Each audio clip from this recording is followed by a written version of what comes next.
Assalamualaikum warahmatullahi wabarakatuh. Kenalkan nama saya Catur Derajat Agung Gelar, tim 23030404117. Ini saya akan menjelaskan untuk tampilan utama dari toko Autolit di Purbalingga itu spesialis lampu motor saya di Purbalingga ya. Ini ada jenis-jenis barangnya nih, ada pilihan lampunya dan harga-harganya. Ini keunggulannya tuh produknya original di sana, terus teknisinya berpengalaman, harga kompetitif, terdapat garansi. Nah, testimoninya tuh banyak, dipercaya sama 1.000 pelanggan di sana. Terus banyak pertanyaan pelanggan yang sering diajukan di sana tuh, contohnya apa itu Autolit Purbalingga dan produk saja yang ditawarkan di sana tuh. Kenapa, apakah produk Autolit Purbalingga kompatibel dengan semua jenis kendaraan? Terus berapa lama umur pakai lampu LED Autolit Purbalingga? Terus apakah pemasangan membutuhkan teknisi khusus? Itu beberapa contoh. Dan ini bagian mapnya untuk alamat lokasi Autolit.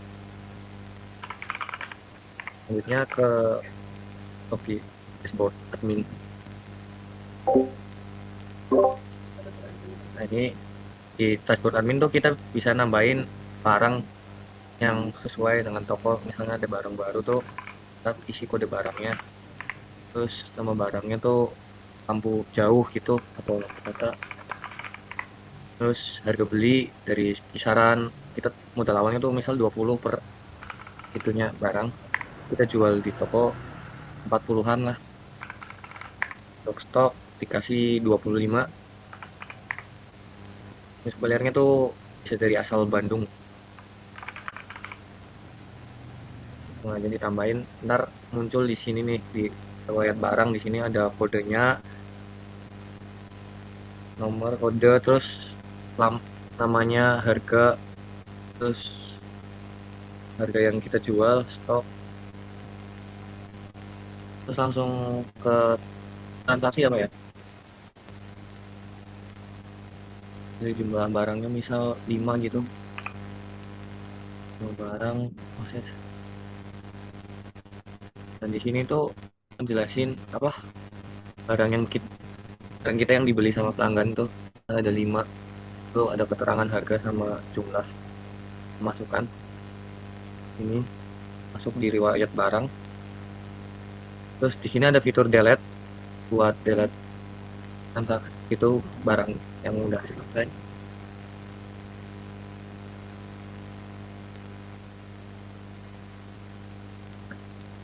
Ini ada oh ya, ini ada fitur tambahan, itu fitur logout untuk admin ya, lebih aman.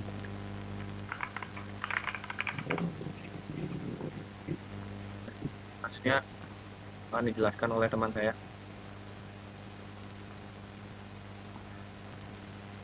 Assalamualaikum warahmatullahi wabarakatuh. Saya Fikri Dwi Kurniawan dengan NIM 230304042. Di sini saya akan menjelaskan server dari backend ini. Yang pertama itu ada di model. Ini untuk peraturan di MongoDB-nya nanti. Dan di sini ada middleware untuk authorization login. Dan di sini ada kontrolnya. Misal di sini ada kontrol buat login sebagai admin. Di sini untuk mencari apakah ada data dari email dan password yang sesuai di database, dan akan disalurkan melalui rute. Di sini ada rutenya ke /login. Dan di server JS di sini kita bisa lihat, di sini kita import semua rute yang tadi udah kita buat, kemudian digabungkan dengan API, dan ini untuk koneksi MongoDB-nya. Ada di .env, file.env. Selanjutnya di sini akan dipakai di tampilan login. Di sini untuk menggunakan new state kosong karena belum ada input. Di sini untuk mencoba mencari database dari email dan mencocokkan datanya sama passwordnya. Kalau tidak cocok, maka akan dipush, akan dikembalikan ke tempat login lagi atau tidak diperbolehkan. Kalau misalkan berhasil, res sama dengan oke, itu akan dilempar ke dashboard. Di sini ada handle login, ada forumnya. Oke, selanjutnya kita ke dashboard, akan dijelaskan oleh teman saya. Ya baik, terima kasih. Dashboardnya itu fungsinya itu untuk menampilkan daftar barang yang tersimpan di database tersebut. Penjelasan kodenya yaitu use client ini memberitahu Next.js bahwa komponen ini berjalan di sisi browser atau client side, bukan server wajib karena kita pakai use state dan use router. Kemudian ada host yang set barang itu sampai true. Nah, itu ada 3 state utama. Yang pertama barang, yang kedua is authorized, dan yang ketiga loading. Barang itu untuk menyimpan data produk dari API-nya. Kemudian is authorized yaitu mengecek apakah user sudah login. Kemudian yang loading itu menampilkan teks loading saat data belum selesai dimuat. Selanjutnya itu cons barang itu sampai token. Fungsinya itu untuk mengambil data barang dari backend. Token JWT diambil dari local storage dan dikirim ke header sebagai bukti login. Kalau token tidak ada atau tidak valid, user langsung diarahkan ke halaman login. Kemudian ada cons hapus barang sampai yang ID itu. Fungsinya itu hapus barang, mengirim request delete ke API dengan ID barang. Setelah berhasil, data langsung dihapus dan tampilan tanpa perlu reload halaman. Kemudian ada use effect sampai fetch barang. Use effect dengan array kosong artinya kode ini dijalankan sekali saat halaman pertama kali dibuka untuk mengecek login dan langsung fetch data. Kemudian yang tambah dilanjut teman saya. Selanjutnya akan dilanjut oleh saya, Nabil Rizal, dengan NIM 23030400091.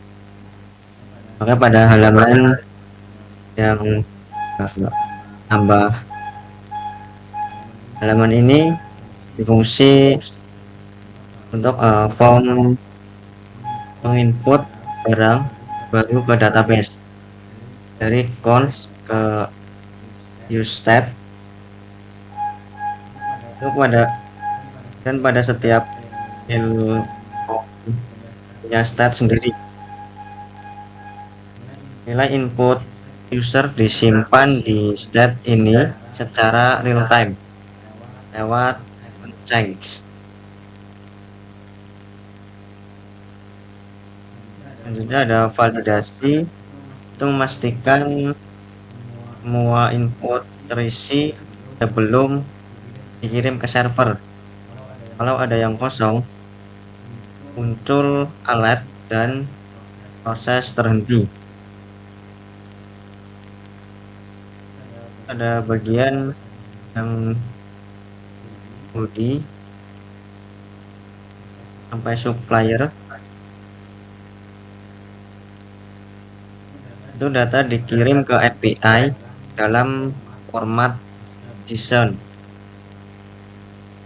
price B, price S, dan stok dikonversi ke tipe angka atau number.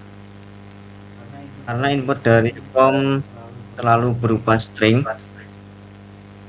setelah berhasil semua file di reset ke kosong dan user diarahkan balik ke halaman dashboard.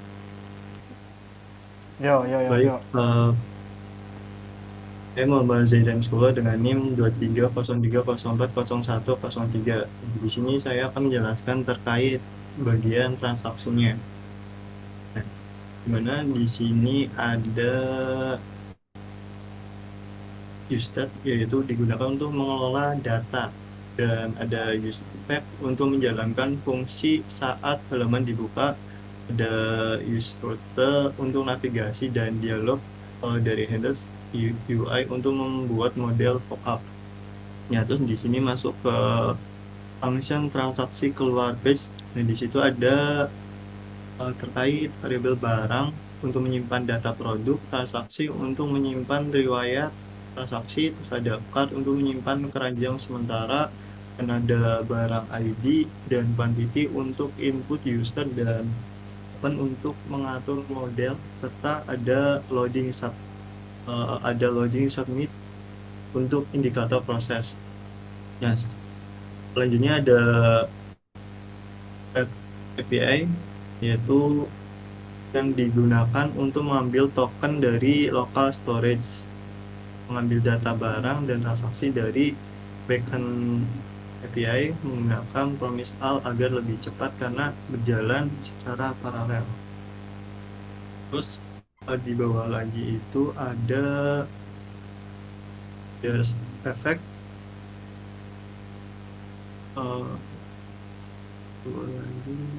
ya itu. Nah, di situ ada effect yang dijalankan saat halaman pertama kali dibuka. Fungsinya yaitu untuk mengecek apakah user sudah login. Jika belum login, maka akan diarahkan ke halaman utama. Jika sudah, maka akan mengambil data dari server. Terus selanjutnya ada untuk keranjang. Nah, di bagian di situ ada function handle add to cart yang berfungsi untuk menambahkan barang ke dalam keranjang. Terus melakukan validasi input. Terus mengecek apakah stok mencukupi, dan jika barang sudah ada di keranjang maka quantity akan ditambahkan, dan jika belum maka akan dibuat item baru. Selain itu juga ada grand total. Grand total itu untuk menjumlah seluruh total harga dalam keranjang. Terus ada proses submit transaksi yang digunakan untuk mengirim data transaksi ke backend. Data dikirim satu-satu menggunakan metode POST. Setelah berhasil, keranjang akan dikosongkan dan data akan di-refresh kembali. Ya, untuk di page riwayat ini ada use effect, use state untuk kondisi awal semua array 0, null sama set loading true, berjalan sebelum page tampil secara keseluruhan. Di sini fetch history, di sini kita mengambil token dari backend. Kalau token tidak sama atau tidak istilahnya tidak ada, itu akan dipindahkan ke halaman utama. Oke, selanjutnya di sini menghubungkan dengan API history yang ada di server tadi dengan authorization-nya token karena sudah mendapatkan token yang tadi. Jika tidak oke, maka akan menghasilkan unauthorization error dan akan di loading set data ke result, konstanta result ini. Selanjutnya handle delete, ini untuk menghandle dari fitur delete. Ketika tidak ada token maka akan ke halaman utama. Ini untuk validasi kedua. Di sini akan diupload ke API history ke backend dengan metodenya delete. Di sini harus mempunyai token yang pasti, dan kalau misalkan responnya tidak oke, itu akan gagal menghapus dari data tersebut. Selanjutnya di sini use effect, yaitu tadi ini untuk keamanan ketiga. Ini token, mengecek ada token atau tidak. Kalau tidak ada akan dikembalikan ke halaman utama. Dan selanjutnya UI seperti biasa, tabel. Di sini menggunakan loading untuk bagian hasil tabel. Ini menampilkan item index, item yang dari database diambil, seperti ID dari database ditampilkan. Di sini ada nama, stok, supplier, date. Bisa dilihat juga di database yang di MongoDB sini.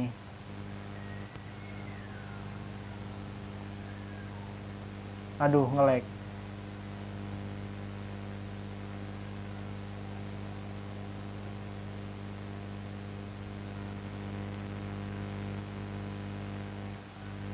Ya, ini di database auto LED-nya. Di sini yang sudah kita lakukan tadi, di sini ada barang yang sudah dihapus tadi ya, jadi tidak terlihat. Transaksi. Nah, ini transaksi yang tadi kita sudah lakukan di awal. Akan masuk ke sini dan akan ditampilkan ke React secara online yang ada di server, dihubungkan dengan .env itu. Oke, mungkin cukup sekian dari presentasi kelompok kami. Kurangnya kami mohon maaf. Wassalamualaikum warahmatullahi wabarakatuh.